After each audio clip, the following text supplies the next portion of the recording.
Hello, and welcome to From Hobby to Full-Time, a podcast for personal stylists who are ready to take their side hustle a lot more seriously. Whether you are dreaming, launching, or growing your personal styling business, this is your go-to resource and accountability circle to get shit done. I'm Sydney, a personal stylist and business coach with a different point of view. Here, you'll find tons of practical advice with a hefty dose of magic for your entrepreneurial journey. Ready for it? Let's go. All right, guys, welcome back to the podcast today. I am doing another 3-part series that I'm really excited about because we're going to dive into a series of 3 different things about things they never told you as a personal stylist, and topics that include things that just because you're good at them, it doesn't make you a personal stylist, as well as, what's my third topic? Oh, the 3 ways to grow your personal styling business. So I'm really excited to cover these topics with you all. I have a little bit of a different format that I'm going to explore and play around with, and I'm going to need your input. So if you go to chicstrikes.com/podcast, there is a link where you can shoot me an email or you can DM me or however you want to get this message to me, but send me your questions. What questions do you have about being a personal stylist, about running a business, about getting started, about growing, about whatever the question is, because I'm going to include a little format in here that's going to be listener questions, and I want to do them in a rapid fire way. So I will answer as many questions as I can in the time that I'm going to have allotted to do this, while also keeping the entire podcast a little bit short, right? Sometimes I can get on tangents and I can talk and talk and talk, and the podcast could stretch, but I want these to be digestible chunks. So I'm going to try to keep it at like 20 minutes or less. 15 would be great because I love listening to podcasts in my car as well. So if there's something short I can listen to, like on a drive, etc., commute, then I like that format. So I'm going to try it out here. So I want to jump into the question of, you really want to become a personal stylist? ... So here are things that we're going to dive into. These are going to be the 3 things that they don't tell you about being a personal stylist and running a business, okay? Because just because you want to be a personal stylist doesn't necessarily mean you want to run a business, because there are a lot of things that go into running a business. If you want to be just a stylist, then I would recommend that you go to Nordstrom and become a stylist. You try to work for Stitch Fix. You see if another stylist in your area is hiring and wants to grow her team. But if you want to have a business for yourself, then these are 3 things that you need to know. So number 1, it takes business savvy and the ability to Google things, ask questions of those who have been there before you, and an ability to rely on yourself. So each of these things are critical in being a personal stylist and running your business.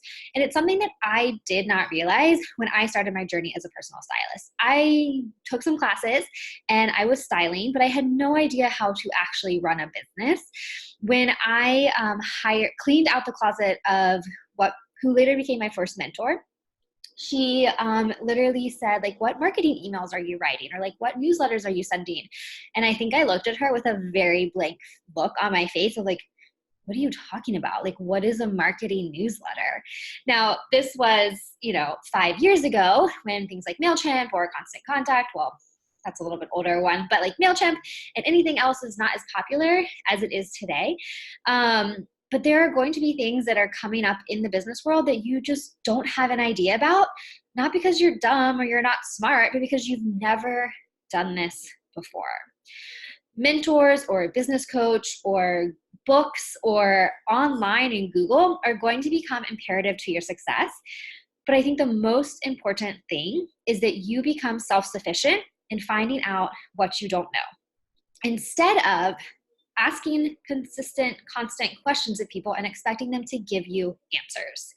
Any good coach or mentor is not going to hand you an answer per se, because also their answer is not going to be applicable to your specific situation. Yes, you can learn from their experiences. You can learn from their stories. And what any good coach or mentor is going to do is going to share those things with you. But ultimately, you are self-sufficient and you know what is going to work best for yourself and your business and what you want to do. So as long as you have the chutzpah to do a little deeper, to ask questions, and to rely ultimately on yourself, you are going to be on the path to being a good business owner. Number 2, when you first set out to become a personal stylist, I think we have this idea that we're going to be shopping, we're going to be doing all these really fun, glamorous things. And yes, I think any stylist will tell you it's not all glamorous. You're hauling clothes, you're sweating, you're taking your shoes off while you're cleaning out closets. But the biggest thing that I want you to take away from this point is that all of those things are a job. When you run a business, you want to create and structure a business. You don't want to necessarily just create a job for yourself. So there's a study from the Alternative Board. Side note, I Googled this. I don't really know what that is, but I liked these statistics. It says the average entrepreneur spends 68.1% of their time working in the business. Example, tackling day-to-day tasks, putting out fires, working with clients, and only 31.9% of their time working on their business for long-term goals, strategic planning, etc. When you first start and are running your business as a personal stylist, most of your time is spent working in the business, and that's to be expected, right? You're hustling clients, you're going on shopping trips, you're going to the mall, you're making their style follow-up, you're going to their closets, and you're doing some admin time, some marketing, maybe you're writing blog posts. But if you don't carve out the time to work on your business will suffer, you will experience burnout, and most likely you will end up trying to find a regular job that will just pay you a set amount every 2 weeks so that you don't have to hustle for this money because you haven't set up the business to be a business, you set it up to be a job. And that's probably not why you wanted to be a stylist in the first place, right? So creating a business means structuring your work in ways that will give you time to market, connect with prospects, write newsletters, keep your books, and charge accordingly for your client time to support that. If you want to have a 40-hour work week, then you have to plan on scheduling 20 to 30 hours of direct client hours, leaving the other 10 for yourself, but charging correct for that 20 to 30 to support the full 40. So this is something that a lot of stylists miss. Sorry, I was recording on my iPhone and then a call came through and it stopped my video because I was recording for IGTV. So that's cool. Maybe I can convert this video here to do it. So you want to create the business that's going to work for you. And so in order to do that, you have to set this up. So when we go through the Biz Bootcamp, which is part of the Founders Club, I walk you through a method gleaned from a financial expert to show you how to actually charge and what you should be charging for your time in order to support working on the business. Finally, number 3, I think anytime you go into a new endeavor or you're starting a business or you're talking to people, sometimes we think it's all just gonna fall into place. And the number 3 thing that they don't tell you is that it's not gonna come easy to start a business. Starting anything new requires patience, perseverance, and persistence. You will have setbacks and failures. You will pivot. You will start all over. It will take hustle and saying yes to all of the things. It will be all consuming and it will take time. So I am the very first one that will preach against hustling, against working 24/7, against, sleeping when you're dead and all of that jazz that seems to be a little popular right now. But I also do know the power in doing all of the things and saying yes in order to build your network, in order to get relationships, in order to land the one job that will get you to the next, in order to get to that free exposure that will help you build your resume and portfolio or help you sign the dream client. You may also work for 1, 3, 5, 10 years before your business actually allows you to go full time. In her book, Everything is Figure Outable, Marie Forleo, who is a life and business coach, writes that it took her 7 years of doing side jobs like waiting tables before her coaching business could stably support her. I want to say that again.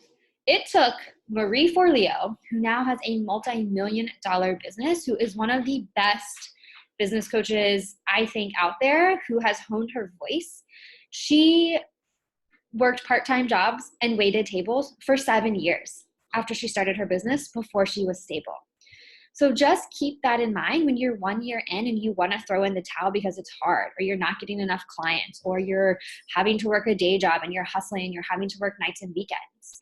Keep that in mind because it's not going to come easy. There's that old quote that says, love what you do what you love, and you'll never work a day in your life. That is a lie. As a business owner, you will work every day. Maybe some days too long. maybe on weekends. It's going to be all consuming, not necessarily always in the physical work, but in your head. I believe that people that are meant to be entrepreneurs are wired a little bit differently from people that want to or thrive working in a team environment with a project manager and someone telling them what to do. It can be a lot easier to be in that environment and know that no matter what kind of work you do, no matter how long it takes you, you're getting paid the same amount. When you're an entrepreneur and you are running a business, you sometimes don't know how much money is going to come in on any given day, and you're responsible for generating that. And that can be a lot. So we will cover this in future episodes about the mindset of an entrepreneur and what that entails. But I want to leave you with this, that yes, you're going to love your work, but it will be work. There's also going to be things that you just don't like to do. So this quote is a little bit of BS. And I want you to know that even if it doesn't come easy, it will be very, very worth it. Because if you're committed to this, if your dream of becoming a personal stylist and helping men, women, youth, whoever your target audience is, get dressed and have it be easier for them to change their lives, to give them confidence, and I know that's you because you're listening right now, then you're ready to take on these 3 things and knock them out of the park. So to recap, the 3 things they don't tell you about running a personal styling business and being a personal stylist is that it takes business savvy and the ability to Google things and do things for yourself to run a business. It takes structuring your business in a way that's going to empower you to work on the business, not in the business, so that you're not just creating a job for yourself. And it's not going to come easy, but it is going to be worth it as long as you have patience, persistence, and perseverance. All right, I want to jump to listener cues. This is a new format in this podcast, and this came from Yvonne over on Instagram. And she said, how can I get more clients beyond my friends and family? So y'all, this is the age-old question, how to get more clients. So the best way to get work is to do work and show your work. If you don't have clients that are your friends, like that are outside of your friends and family, then you need to get as many friends and family as you can, and you need to work with them. You need to style them. You need to clean out their closets. You need to shop for them, and you need to document and show your work. So what this means is if you are doing a closet cleanse, you need to video that. You need to put it on Instagram. You need to put it on your blog or a website. If you're writing a style plan for people, show your audience what goes into that, the thought and the process, and how you're helping this person create a new style. If you are hauling clothes in trash bags to the thrift store, show that. People on the internet, people that are your potential clients, want to see evidence that you can do what you say you can do. And the only way that that's going to happen is if you show the work that you're doing. So this is something that I will tell you on my own Instagram. I didn't always do that great. I would do good blog posts that would show the behind the scenes details, but on Instagram, because of wanting to keep a cohesive feed, I didn't always show my work. So I want to give you 3 people to follow who do a really great job of showing their work, and that is going to help you understand more about what I mean. So the first is going to be Rosanna of @DCStyleFactory.com. She has done a lot to change up her aesthetic, but even before that, she has a very successful full-time business with a growing team of like 3 or more stylists. And she has always shown her work. So what I mean when I say that is I mean she shows on her feed videos of how to tie a scarf, or on her feed outfits that she's created for clients, explaining those. She shows body types of clients and what works, what doesn't work.